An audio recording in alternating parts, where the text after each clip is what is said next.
Hey, this is Chris for JamPlay.com, and welcome to another episode of Liepe's Licks. We are in part 3 of a 4-lesson series on this melody and kind of mini guitar solo that you just heard to a backing track that's available on JamPlay.com as well as in a link below for you guys to kind of track along with.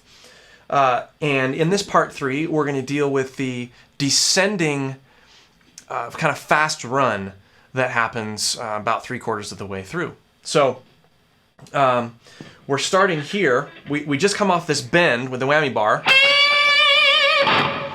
and then we mute everything real quick and then kind of regroup, and we do this lick. I'm going to play it up to tempo twice so you can get a feel for how it sounds, and then I'll break it down for you.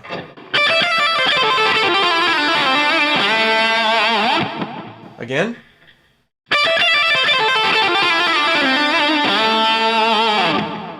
So slow sounds like this.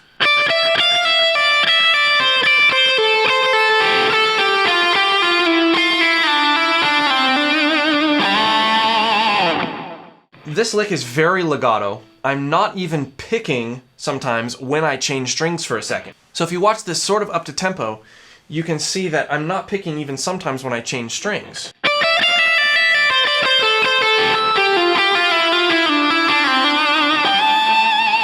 The idea is that you want this to be very legato feeling. We've just come off of a percussive kind of... So it's cool to have this really flowing, non-percussive, fast flurry run happening there. Okay? So let's go over the fingering here. 10th fret, start with your first finger. Using my fingers 1, 2, and 3.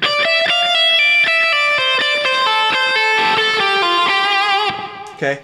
You could incorporate your pinky. Whatever's easier for you. I feel like in this case, since it's not too much of a reach, you can use your 3 fingers here. So you're essentially walking down the D minor pentatonic scale until you get to the G. Then you slide down with your first and second finger. Replace with your third finger once you get to this 2-fret reach. Land on the 7th fret G, and then the fun part, with your first finger on the D string, you're going to do a whole step bend. You have to really kind of take command of your guitar neck to get that right, because you don't have any other real support. I mean, if you're doing it here, you have these other fingers, but you just have... So the whole passage again.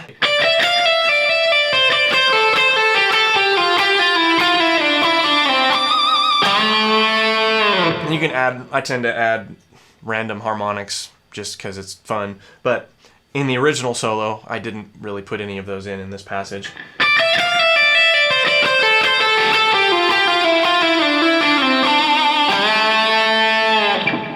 It's very important with fast lines like this, and this is something that I always try to do in my solos, and I think a lot of good solos have this, and that is, I call it bracketing.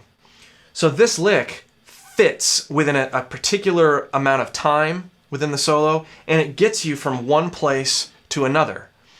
It's not just speed for the sake of playing something fast. It fits to drive the melody, to drive the solo. It tells part of the story of the whole solo. And so if you just hear this out of context, if you just hear this lick out of context, you might think, oh, okay, that's an okay lick. But when you hear what it does, you know, we've gone from this lower melody, we've raised the melody up a little bit, an octave, and then we're doing this percussive thing, and then a bend, and we're getting higher and higher, and then we go down. It brings us to another place, and it's about kind of creating a journey within the solo. So that's why this lick works where it does. So I'm going to play this lick one more time up to tempo for you, and then we're going to go ahead and listen to it in the track. So again, you can get the idea of the context, where you're coming from and where you're going to. All right, so here's the line.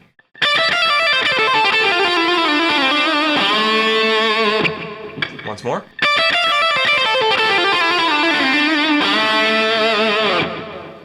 All right, now let's hear it a few times with the track.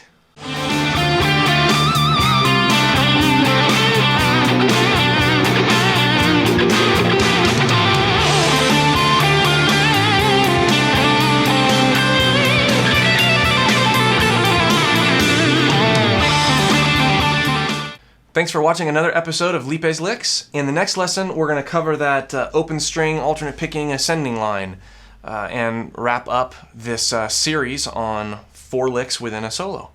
So I hope you're enjoying this, and we'll see you soon.